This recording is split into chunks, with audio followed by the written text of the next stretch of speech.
할렐루야. 오늘도 말씀 속에서 우리를 찾아오시는 하나님 만날 수 있기를 축복합니다. 4월이 저물고 있습니다. 여러분 지난 4월 어떻게 보내셨습니까? 여러분에게 4월은 어떤 달이었습니까? 영국의 시인 T.S. 엘리엇은 이 4월을 일컬어 잔인한 달이다, 그렇게 말했습니다. 실제로 지난 역사 속 4월은 잔인했습니다.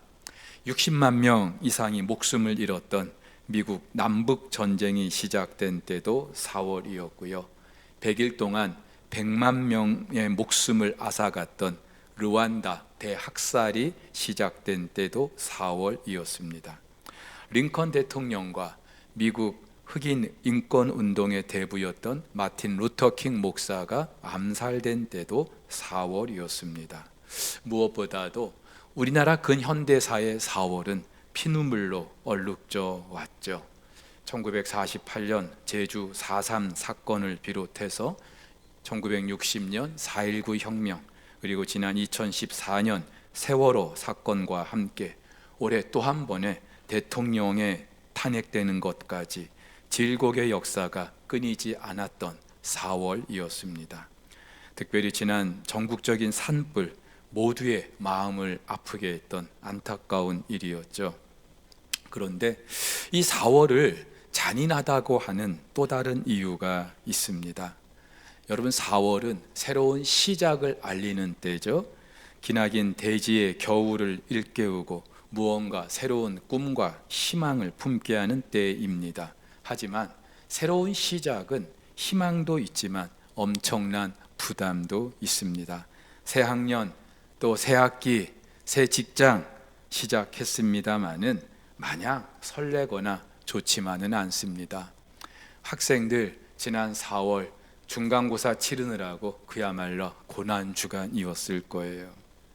근데 여러분, 무엇보다도 계절은 바뀐 것 같은데, 계절은 바뀌었어요. 그런데 현실은 그대로인 것 같아서 더 잔인할 수 있습니다. 꽃이 만발한 4월인데도 이런 봄 기운을 제대로 느낄 여유조차 없이 사는 분들 많죠.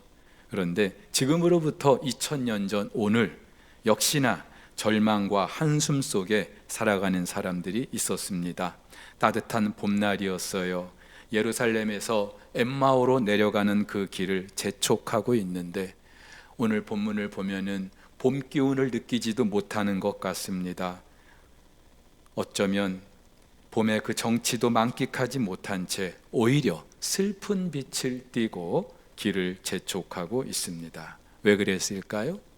기대감이 무너졌기 때문입니다. 더 정확하게는 예수에 대한 기대감이 무너졌기 때문이죠. 누가는 이들이 그들 중 두 사람이라고 말해요. 앞서서 예수님의 십자가 고난과 그 죽음, 그리고 빈 무덤에 관한 일을 직접 목격하거나 전해 들은 그 제자들 가운데 두 사람입니다. 18절에서는 그들 중에 한 사람 이름이 글로바라고 하는데 예수님의 11 제자 중 하나는 아니었을지라도 누가복음의 독자라면은 그 사람 하고 다 알만한 사람이었을 것 같습니다. 그리고 그 다른 한 제자는 아마도 그의 아내였을 것이다, 학자들이 추측하고 있습니다. 다른 제자들처럼 이들도 열렬히 예수님을 추종했습니다. 21절 말씀대로 예수가 이스라엘을 구원해 줄 자로 기대하고 있었던 거예요. 나사렛 예수는 그네들의 희망이었고 현재의 그 어떤 고난도 이겨낼 만한 삶의 근거였습니다. 그런데 그 희망이 무참히 십자가에 달려버립니다. 그들의 꿈이 산산조각 나버립니다. 그래서 그들은 그 일이 있었던 예루살렘을 등지고 엠마오 고향으로 내려가고 있습니다. 발걸음이 얼마나 무거웠을까요?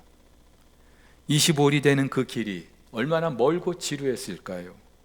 마치 불합격 통지받은 수험생의 모습이 아니겠습니까? 사형 선고받은 환자의 심정이 이렇지 않을까요? 그렇죠? 그들은 예수에 대한 기대감이 무너진 것 때문에 슬픈 낯을 하고 고향길을 향하고 있습니다.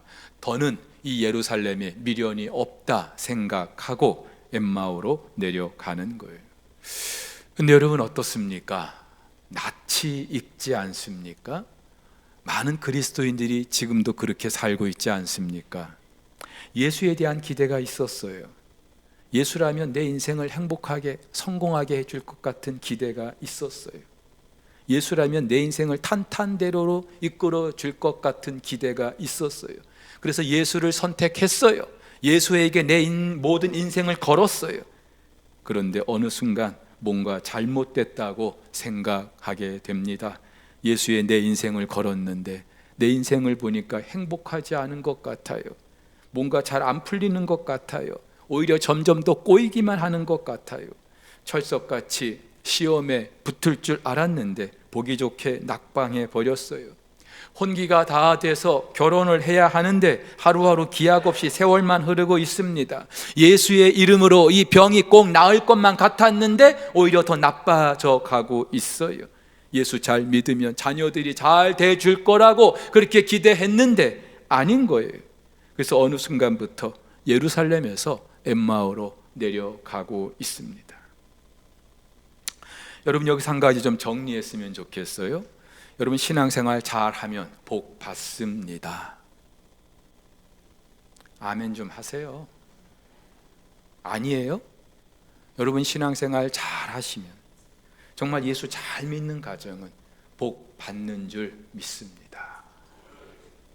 지난 노회 때 한 목사님과 이야기를 나누는데 이분이 4대째 자기가 믿는 집안에서 자랐고 또 목사가 됐대요.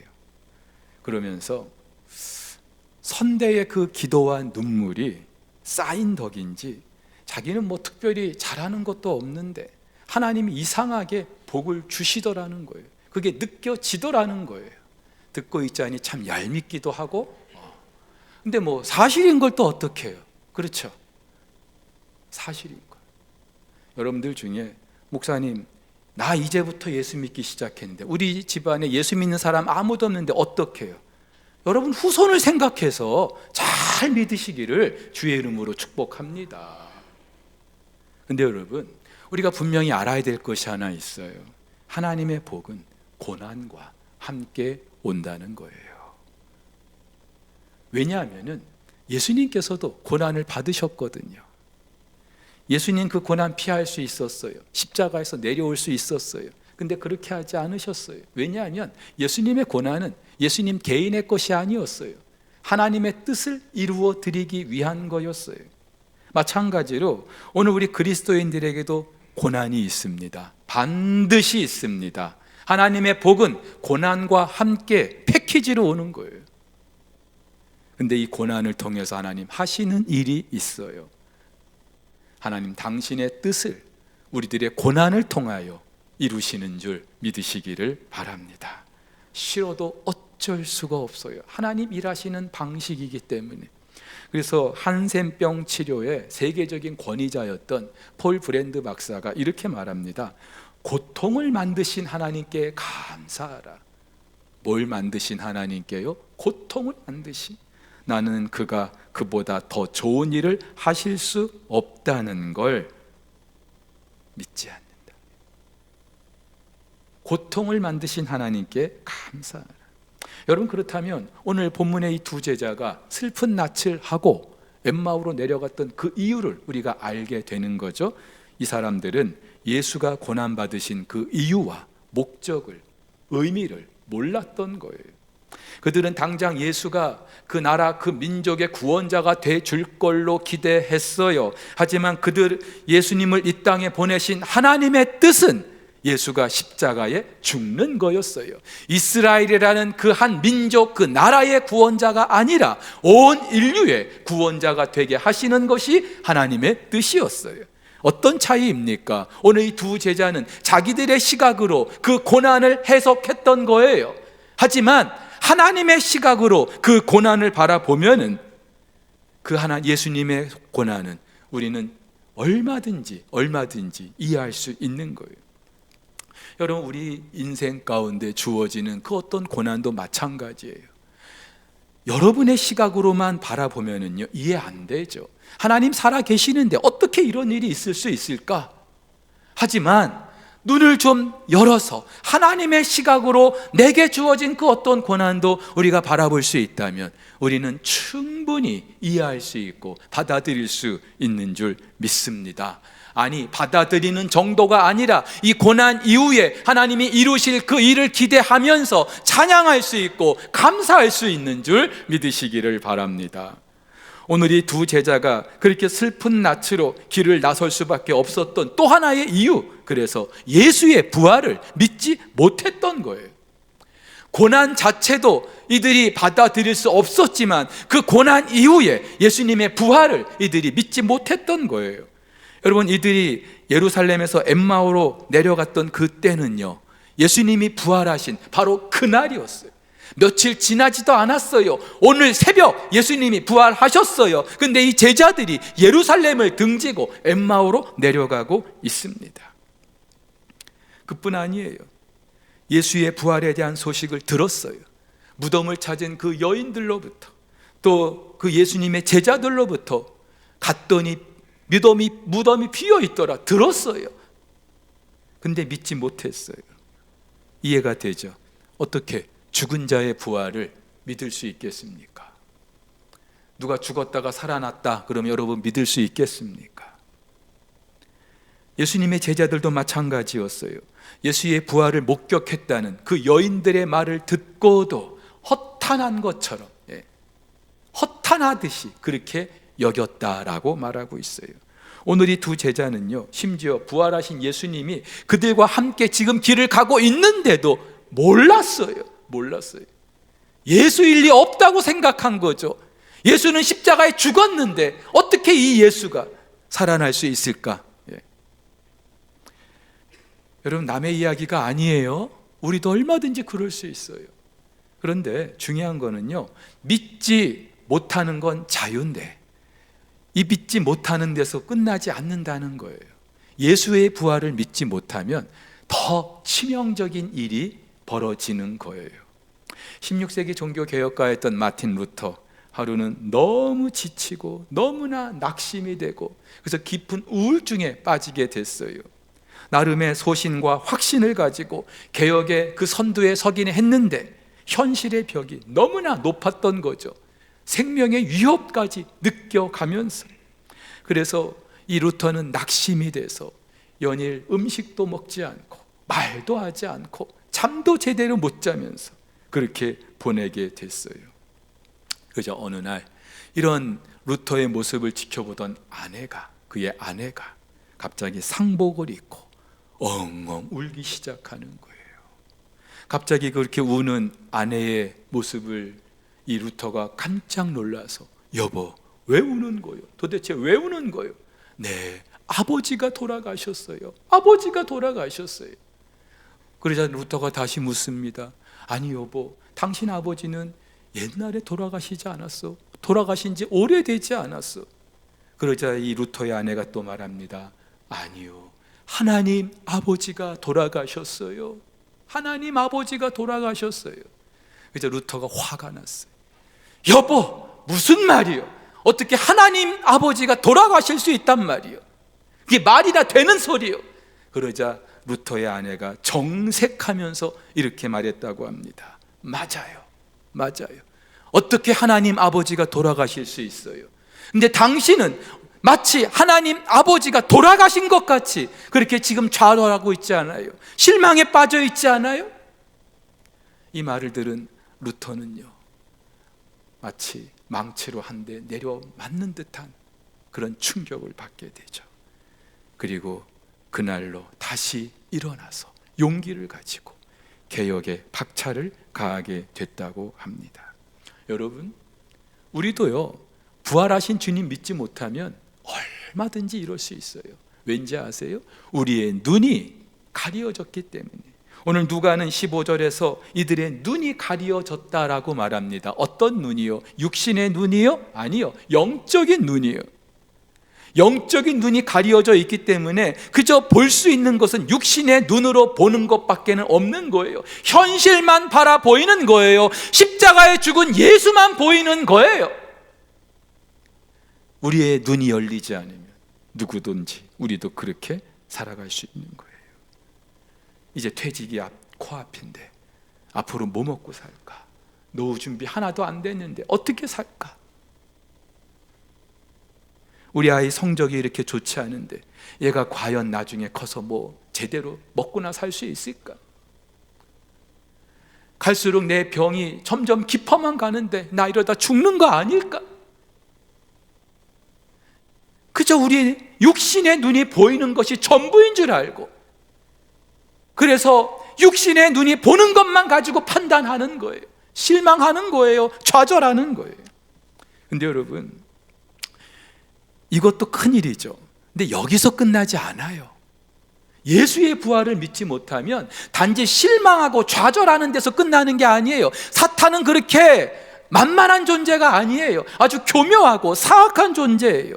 이런 걱정과 근심이 시발점이 되게 해서 우리 인생 자체를 완전히 파멸에 몰아넣는 것이 사탄이에요. 어떻게 해요? 우리의 마음을 완악하게 만들어요. 강팍하게 만들어요. 죄를 범하게 하는 거예요. 오늘 본문의 두 제자도요, 만약 이대로 살아갔더라면, 예수님을 만나지 못했더라면 이들의 인생이 어떻게 비극적으로 끝났을지 아무도 우리가 알 수 없는 일이에요. 여러분, 우리도 그래요. 걱정과 근심이 극에 달하면, 실망과 좌절이 극에 달하면 이성을 잃게 됩니다. 판단력을 상실하게 됩니다. 최소한의 가치관도 잃어버리고요, 다른 데 자꾸 한눈을 팔게 되는 거예요. 얼마 전에 선후배 목사님들과 이야기를 나눌 기회가 있었는데, 자연스럽게 사회적으로 무리가 됐던 한 목사님, 교회 돈 수십억을 횡령했던 그 목사님에 관한 이야기가 화제가 됐어요. 저는 그분 잘 몰라요. 그래서 그분에 대해서 뭐 이러쿵저러쿵 들은 이야기만 가지고 말하고 싶지 않아요. 근데 그때 한 목사님이 이런 말씀을 하셨어요. 그분 정말로 자기 욕심 때문에 교회 돈 수십억 횡령했다면 그 목사님은 천국을 믿지 못하는 분이겠죠. 천국을 믿지 않는 분이겠죠. 충격을 받았어요. 그렇죠? 천국을 믿는 분이라면 그렇게 할 수 없다는 거예요. 그런 면에서 어제 장례를 치렀던 프란치스코 교황을 한 번 더 생각하게 됐습니다. 역사상 최초의 비유럽계 남미 출신이면서 또 교황으로 있었던 12년 동안 청빈, 포용, 개혁의 그런 아이콘으로 칭송을 받았던 분입니다. 물론 이분에게도 공과가 있겠죠. 잘한 것도 있지만 잘 못한 것도 있을 거예요. 또 우리와 타협할 수 없는 신학적인 차이도 있을 거예요. 근데 이 교황의 선종과 함께 전 세계가 그의 죽음을 애도하고 있습니다. 모든 전 세계의 매체가 그의 죽음을 보도하고 있습니다. 부러웠어요. 그리고 부끄러웠어요.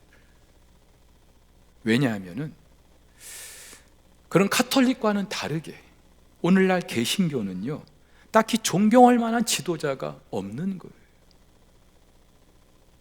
오히려 이 개신교가 왠지 지극히 세속적이고 천박한 이미지로 각인되고 있는 것 같아서요.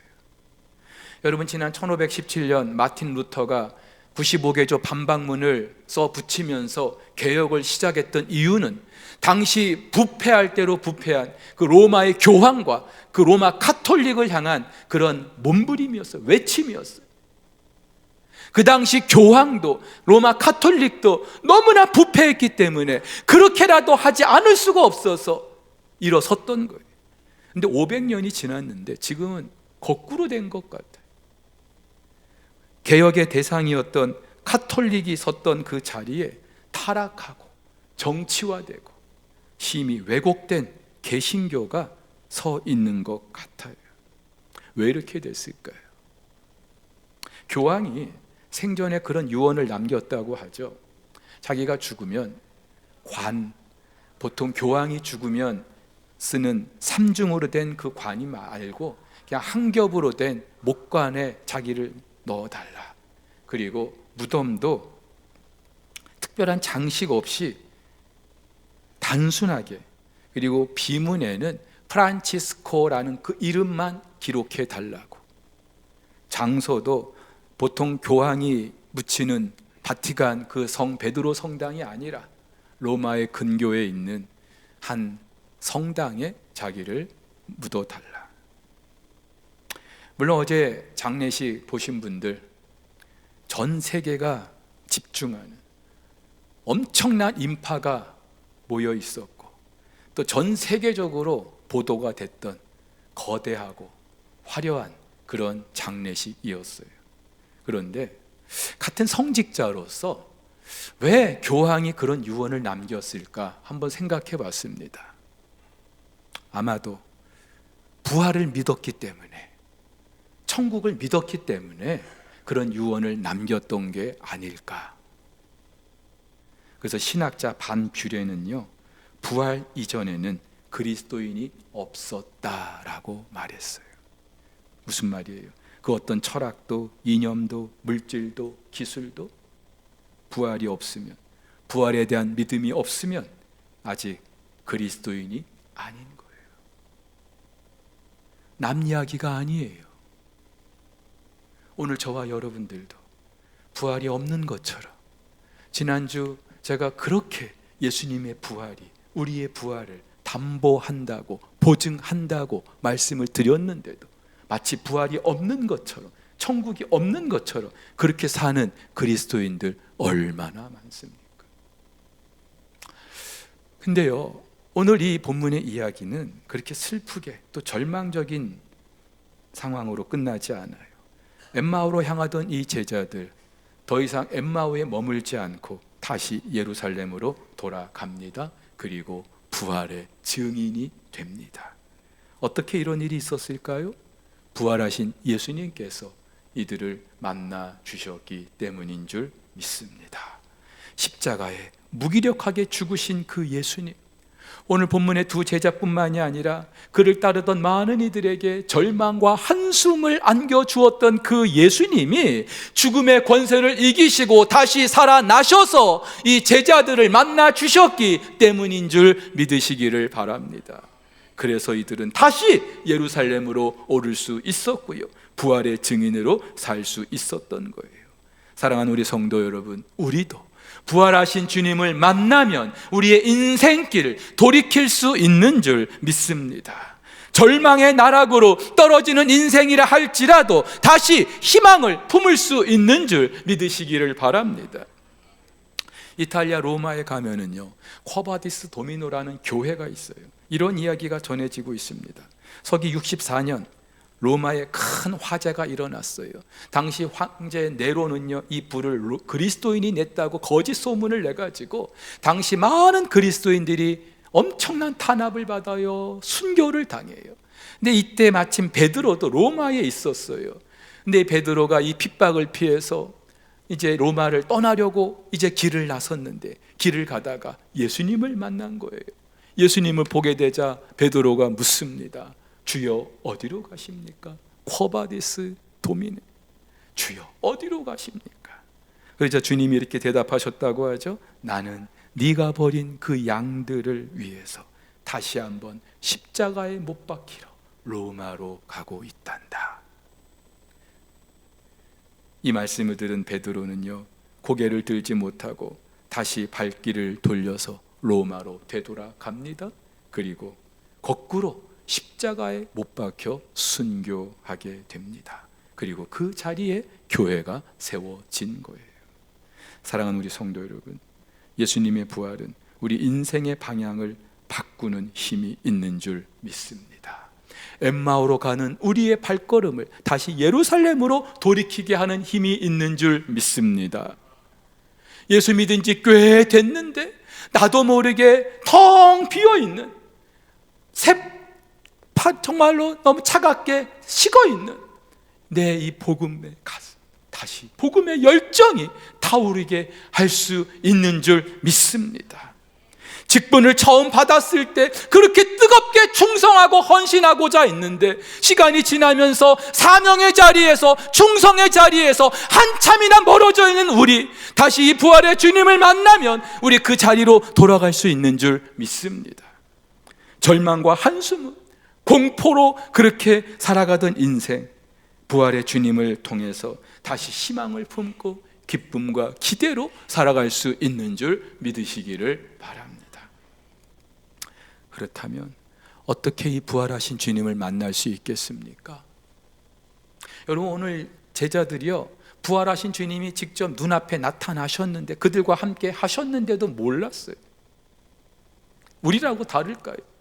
지금 이 자리에 부활하신 주님, 여러분 예수님 얼굴도 모르잖아요. 예수님이 이 자리에 지금 계신다면 과연 우리가 믿을 수 있겠어요? 여러분, 예수님의 12 제자도 마찬가지. 36절을 보니까 부활하신 주님이 제자들이 모여있는 그곳에 나타나셨어요. 그러면서 너희에게 평강이 있을지어다 말씀하셨어요. 그러자 이 제자들의 반응이 어땠어요? 그들이 놀라고 무서워하여 그 보는 것을 영으로, 유령으로 생각했다, 이 말이에요. 그렇죠? 부활을 믿지 못하는 사람들은요, 부활하신 주님 눈으로 봐도 믿지 못하는 거예요. 왜냐하면 우리의 생각 속에는 이 부활이라는 개념 자체가 없기 때문에.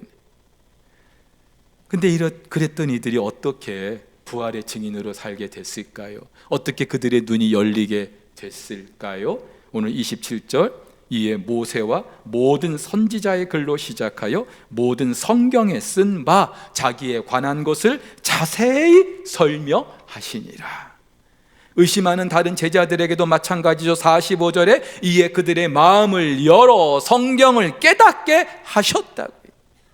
사랑하는 우리 성도 여러분, 부활하신 주님은요, 육신을 입고 그 제자들에게 가셔가지고, 야 봐라, 내가 부활했잖아. 물론 도마한테는 내 손에 손 넣어봐, 내 옆구리 한번 손 집어넣어봐, 그렇게 말씀하셨어요. 믿지 못하는 그들, 어쩌면 너희들이 그렇게 믿음이 없냐, 야단도 치셨어요. 그런데 그래서 그들이 믿게 된 게 아니에요. 예수님께서 성경에 쓴 바 당신에 관한 것을 자세히 설명해 주심으로 말미암아 그들의 눈이 열리게 된 줄 믿으시기를 바랍니다. 여기서 우리는 중요한 영적 진리를 깨닫게 됩니다. 우리의 믿음은요, 내가 눈으로 봐야, 내 손으로 만져야 믿음이 주어지는 게 아니고요, 믿음은 말씀을 통해서 우리에게 주어지는 줄 믿으시기를 바랍니다. 그래서 바울도 말했어요. 그러므로 믿음은 들음에서 나고 들음은 그리스도의 말씀으로 말미암았느니라. 할렐루야. 여러분들 가운데 어떤 체험이 있으면 믿을 수 있겠다, 그런 분들 계셔요. 예, 도움이 돼요. 근데 여러분, 체험은요, 더 큰 체험을 원하게 만들어요. 만족을 몰라요. 그래서 체험을 통해서 믿겠다? 여러분, 그 믿음은 진짜 믿음이 아니에요. 하나님이 우리를 믿게 하실 때는요, 반드시 말씀으로 우리를 찾아오시는 줄 믿습니다. 오늘 이 제자들도 예수님께서 그렇게 성경에 기록된 당신에 관한 것을 자세히 풀어주실 때 그들의 마음이 뜨거워지는 것을 경험하게 됐어요. 예수가 부활하신 걸 믿어지게 해주신 줄 믿으시기를 바랍니다. 여러분, 그래서 자꾸만 현실을 보고 믿을 수 없다라고 생각하시는 분들, 그래서 우리는 자꾸 현실을 좀 바꿔보려고 하죠. 현실이 뭔가 믿어질만 하면 믿겠다고 하는데요, 여기 이런 거예요. 선글라스 끼고, 검은 선글라스 끼고, 왜 이렇게 컴컴하지? 야, 불을 좀 켜봐, 불을 더 많이 켜봐. 100번 1000번 그렇게 해보세요. 그 선글라스 벗지 않으면 똑같은 거예요. 어떻게 해야 돼요? 선글라스를 벗어버리는 거예요. 영적인 눈을 우리가 갖게 해달라고 하나님께 기도해야 하는 줄 믿으시기를 바랍니다. 여러분, 오늘 이 제자들이 예루살렘을 떠나서 엠마오로 향했던 이 날은 우리 주님이 부활하신 날이었어요. 예수님은 무덤에서 나오셨는데 지금 이 제자들은요, 엠마오라는 그 무덤으로 들어가고 있어요. 여러분, 이 엠마오는요, 부활을 믿지 못하는 사람들이 모이는 곳이에요. 엠마오는요, 소망을 포기한 사람들, 생명을 포기한 사람들, 미래를 포기한 사람들이 모이는 곳이에요. 하지만 우리 주님 다시 만나면 우리는 예루살렘으로 돌아갈 수 있는 줄 믿으시기를 바랍니다. 명심하십시오. 그리스도인은 돌아서는 사람이에요. 어디서요? 절망에서 희망으로, 과거 지향적인 삶에서 미래 지향적인 삶으로, 포기했던 삶에서 다시 도전하는 삶으로 돌아서는 사람들이 우리 그리스도인인 줄 믿습니다. 누구 때문에요? 부활하신 주님 때문에. 이번 한 주간도 부활의 주님과 함께 우리의 발걸음 다시 예루살렘으로 옮길 수 있는 우리 모두가 되기를 예수의 이름으로 축복합니다.